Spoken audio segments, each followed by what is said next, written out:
Bonjour à tous et merci de nous suivre ce matin, comme tous les autres matins d'ailleurs. Nous commençons le périple de ce jour avec le quotidien Mutation qui s'intéresse au 1er octobre 2024 et nous dit que ce sera un 1er octobre 2024 sans Ayabacho. Les populations du nord-ouest et du sud-ouest retiennent leur souffle suite à l'interpellation du leader sécessionniste en ce jour généralement spécial pour la République imaginaire de l'Amazonie. C'est une information ce matin à retrouver à la page 9. En page 7, on parle de vie chère. Ce sont les œufs qui sont hors de prix ce matin. Nous continuons ce périple ce matin avec le quotidien bleu d'Amanmana. Ça, c'est Le Jour qui titre à sa grande une « Samuel Eto'o suspendu pour 6 mois ». D'après l'information que nous rend le journal ce matin, le président de la FECAFOOT a été suspendu par la commission disciplinaire de la FIFA et n'assistera pas au match des équipes représentatives du Cameroun. Affaire Martinez-Zogo également, les échos du tribunal militaire sont à retrouver ce matin à la page 3. Et puis Cameroun, la production de pétrole est en baisse. Le quotidien Le Messager pour sa part revient sur cette sanction disciplinaire tout en s'interrogeant dans l'étau d'un complot. Eto'o comme Eto'o-fils, le président de la FECAFOOT suspendu pour 6 mois par la commission de discipline de la FIFA de tous les matchs des différentes sélections du Cameroun. Journée mondiale de l'habitat également à retrouver un pied des unes ce matin, c'est Fame Ndongo qui est en chef d'orchestre.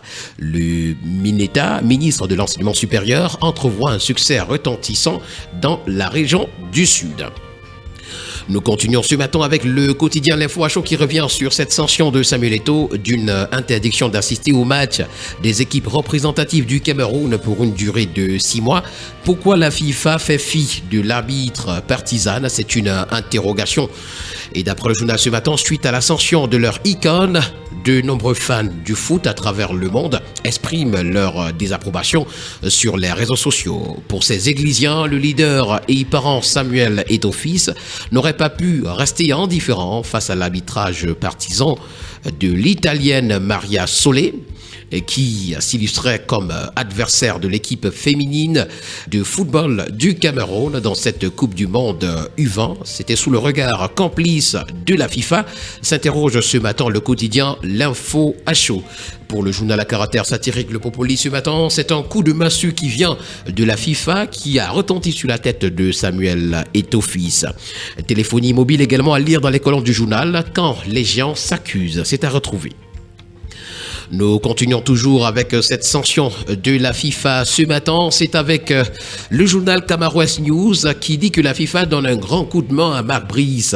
Ayant longtemps souhaité que Samuel Eto'o, l'actuel président de la FECAFOOT, soit distant de ses joueurs, les prières du sélectionneur de l'équipe nationale senior ont été entendues par la FIFA qui a décidé de suspendre l'ancien goleador du football camerounais pour une période de 6 mois.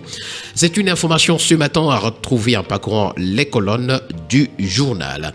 Et nous allons parler de toute autre chose à présent avec le quotidien Vert Émergence. Salaire des médecins, les coupes qui fâchent nous sont présentées ce matin à la page 3.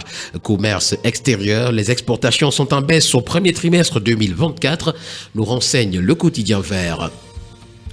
Pour le journal Econews ce matin, comme d'habitude, on a une principale. La première parle d'investissement sur le port autonome de Douala et Ariz qui s'associe pour un projet colossal sur l'Adibaba. Le savoir, c'est lire la page 4 du journal. Et puis le journal en page 7 nous présente Joël Daniel Monifon comme l'architecte discret des grands projets africains. Pour le quotidien L'économie ce matin, il est question de s'intéresser aux logements sociaux au Cameroun. Les gagnes petits sont mis de côté, nous renseigne le journal. L'accès est conditionné pour la location par 1 an de revenus mensuels de 350 000 francs CFA et 500 000 francs CFA pour l'acquisition. Ces modalités sont contenues dans 2 projets arrêtés signés par Célestine Keita-Cortez, ministre de l'Habitat et du Développement urbain, et Louis-Paul Motazé, ministre des Finances.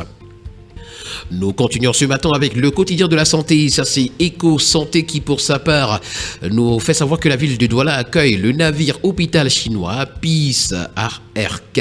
La métropole économique du Cameroun va accueillir donc un navire hôpital d'envergure internationale. Sur instruction du chef de l'État, ce navire Peace ARK va jeter l'ancre au port autonome de Douala le 7 octobre 2024 et y restera jusqu'au 14. Lutte contre la drépanocytose, c'est plus de 200 000 nouveaux cas recensés chaque année sur le continent. Et nous allons continuer ce matin avec l'hebdomadaire La Terre Promise et qui nous parle de 5 ans après le grand dialogue national, la paix aurait pu être totale. Les lockdowns et quelques attentats enregistrés ces dernières semaines masquent mal le désir des populations, dans leur immense majorité, de retrouver une vie normale et de vaquer tranquillement à leurs occupations.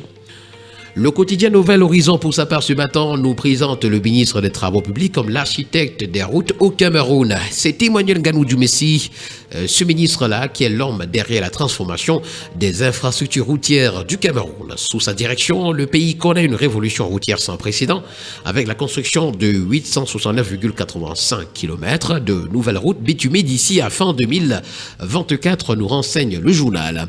Nous faisons une incursion ce matin en mine Fopra, c'est avec le quotidien Info Matin.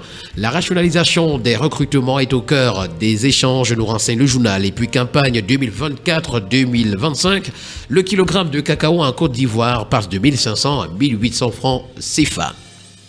Le billet hebdomadaire L'Activateur, pour sa part, ce matin, s'intéresse à la fake à voler et nous fait savoir que Bello Bourdan a été congratulé par le chef du gouvernement, Joseph John Gouti, pour le tri-hebdomadaire Le Soir. Revenant sur cette clôture de la saison sportive 2023-2024, Bello Bourdan a brillé par un bilan positif. Le tri-hebdomadaire La Voix des Jeunes, pour sa part, nous amène à Douala Bonabéry en nous présentant un coup de pouce aux élèves vulnérables de ce côté-là. Un soutien aux migrants est présenté ce matin à la grande une du quotidien d'information républicaine. Ça, c'est le drapeau. Le MINMESA et l'OIM se mobilisent. Le 30 septembre 2024, le MINMESA a reçu M. Abdelrahman Diop, chef de la mission de l'Organisation internationale pour les migrations, OIM, au Cameroun, pour discuter de la coopération visant à améliorer les conditions de vie des migrants. Cette rencontre s'est concentrée sur la promotion de l'entrepreneuriat comme alternative à la migration et l'élaboration de programmes d'autonomisation pour les réfugiés. C'est une information ce matin à retrouver à la page 4 du journal. Et nous allons terminer ce matin avec le billet hebdomadaire d'analyse, d'enquête et d'information générale. Ça, c'est Le Point qui titre pour sa part à sa grande une: en tourloupe, complexe sportif d'Olimbé, Paul Biya, la malédiction. D'après le journal, Paul Biya a voulu doter la jeunesse camerounaise d'une infrastructure moderne à la dimension prestige du sport national.